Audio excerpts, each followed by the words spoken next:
Bonjour, je m'appelle Delphine, je suis française, je suis prof de français et j'habite en Israël.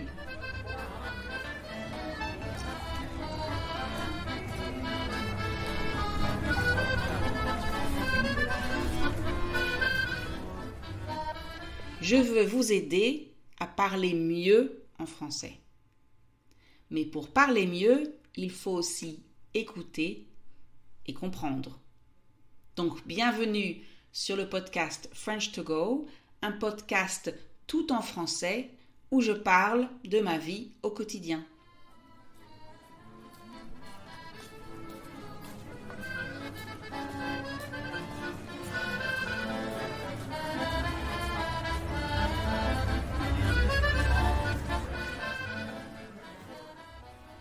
On a tous des périodes dans notre vie où on est stressé, où on est tendu. C'est normal. On traverse parfois des moments difficiles dans notre vie personnelle ou professionnelle. On est inquiet, on s'inquiète, on se demande si tout va bien se passer, on a peur de ce qui peut arriver. C'est quelque chose qu'on ne peut pas vraiment contrôler. C'est une réponse humaine naturelle. Ne vous inquiétez pas, je ne vais pas vous parler de déprime, de dépression, d'angoisse, d'inquiétude, de stress, de tension. Ça y est, je vous ai fait toute la liste des adjectifs et mots qui décrivent un état d'esprit, une sensation semblable. Maintenant que vous avez tout ce vocabulaire triste et déprimant, on va passer à autre chose. En fait, je voudrais parler aujourd'hui de ce qu'on peut faire pour changer cet état d'esprit, pour faire disparaître ces sensations, pour que ces sentiments soient plus faibles, en bref, pour contrôler son stress. Bienvenue au nouveau mot, donc je vais vous parler des différentes façons que j'ai observées autour de moi pour se calmer, se relaxer, se détendre, être paisible, être serein. Alors, vous, qu'est-ce que vous faites, vous, quand vous êtes stressé ? Mes amis sont très différents. Chacun a une façon différente de gérer son stress. Certains d'entre eux se calment avec le sport physique, celui qui vous fait bouger, celui qui vous fait transpirer, celui qui fait augmenter votre fréquence cardiaque. Donc, par exemple, ils vont courir, ils vont faire des kilomètres à vélo, ils font de la boxe. Je dis ils, mais certaines de mes amies femmes sont comme ça aussi. Faire un sport intense permet de penser à autre chose, de se changer les idées. Et je pense sincèrement que ça permet d'éliminer une partie du stress, pas seulement temporairement, pas seulement le temps de la course, le temps de la séance, ça permet aussi au corps de se débarrasser de la tension de manière générale. Le fait de pousser son corps à fond, de faire un effort physique très intense, déplace la douleur du cœur vers les muscles, vers le reste du corps. En tout cas, c'est ce que j'imagine. Cela dit, j'ai une amie qui, elle, a besoin d'un sport plus calme. Elle fait du yoga. Alors, elle en fait régulièrement, mais quand elle est stressée, comme en ce moment, avec tout ce qui se passe ici, elle s'oblige à faire du yoga chaque jour. Elle me dit que c'est important pour elle de se concentrer sur autre chose. Et les mouvements lents et précis du yoga lui permettent de penser à autre chose, ou en tout cas de ne pas penser à ce qui l'inquiète. Elle réfléchit à chaque mouvement, elle sent chaque mouvement dans son corps et le reste disparaît. Elle me dit aussi que après sa séance de sport, enfin sa séance de yoga, elle est plus calme. Et cet état l'accompagne tout au long de la journée. Ça veut dire qu'elle continue à être calme le reste de la journée. Finalement, c'est un peu comme moi. Mais moi, je ne fais pas de yoga. Je fais de la méditation. Alors, comme mon ami, je fais régulièrement de la méditation, pas tous les jours, même si je le voudrais, mais plusieurs fois par semaine.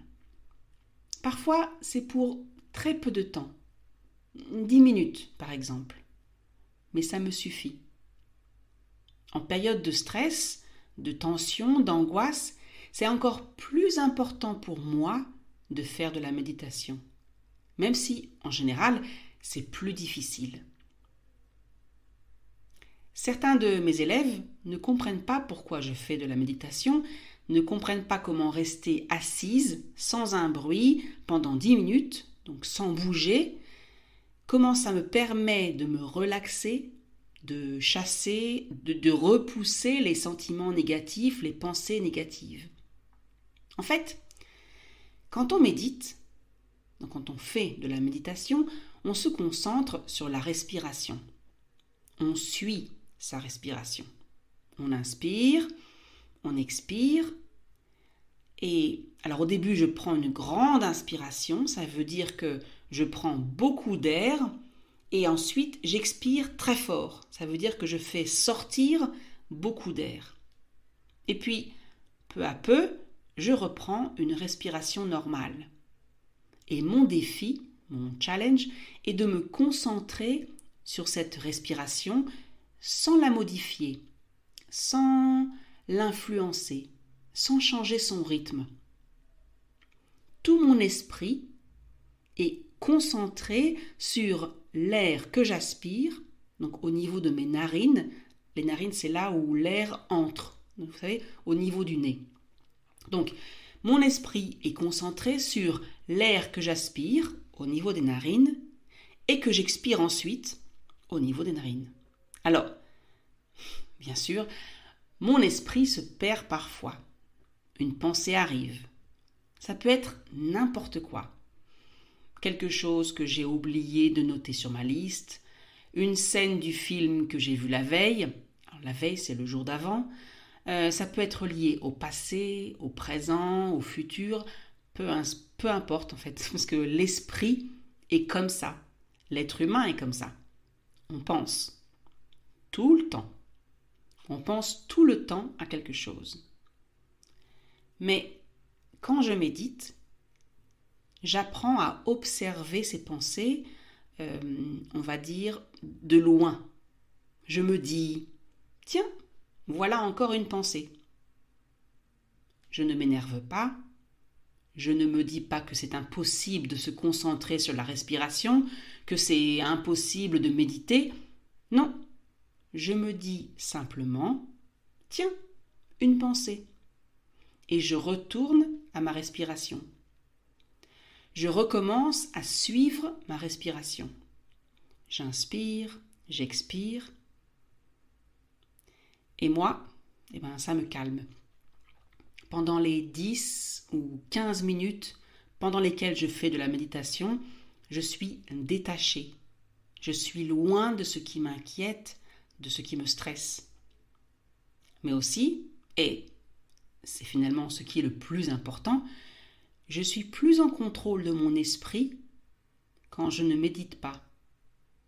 Quand une pensée négative arrive, quand je commence à penser à quelque chose de négatif, à quelque chose qui pourrait m'apporter du stress, de l'inquiétude, je sais plus facilement repousser cette pensée et passer à autre chose. Je me sens plus en contrôle. Donc, j'ai parlé du sport intense, du sport plus calme comme le yoga, j'ai parlé de la méditation que je pratique, moi, pour me calmer. Mais je connais aussi d'autres personnes qui ont des solutions différentes. J'ai une amie, par exemple, qui a besoin d'écrire, donc de mettre des mots sur ce qu'elle ressent, d'exprimer sur du papier tout ce qui se passe dans sa tête. C'est pas exactement un journal intime, enfin peut-être que si, je ne sais pas. En tout cas, quand elle ne va pas bien, elle prend un stylo, un cahier et elle écrit. Elle dit que ça lui fait du bien. Elle dit que exprimer avec des mots, des phrases, des idées logiques, tout ce qu'elle ressent et de le mettre par écrit, pas juste d'en parler, ça lui permet d'y voir plus clair et de comprendre que ce n'est pas si grave, de relativiser. Et vous, qu'est-ce que vous faites quand vous êtes stressé ?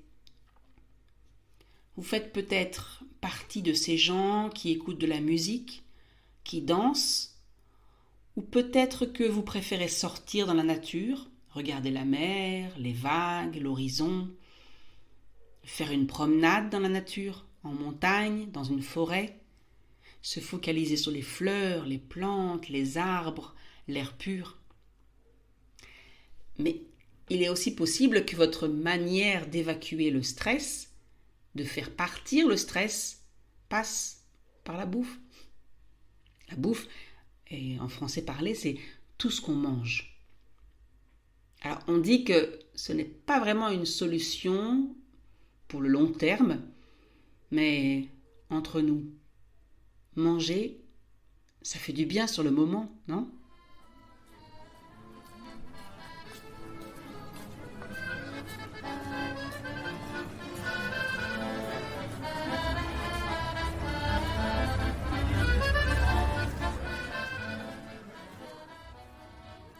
Et voilà, c'est fini pour aujourd'hui. Si vous voulez lire le texte, allez sur le site frenchcart.com. Si vous avez aimé l'épisode, abonnez-vous, cliquez sur like ou partagez.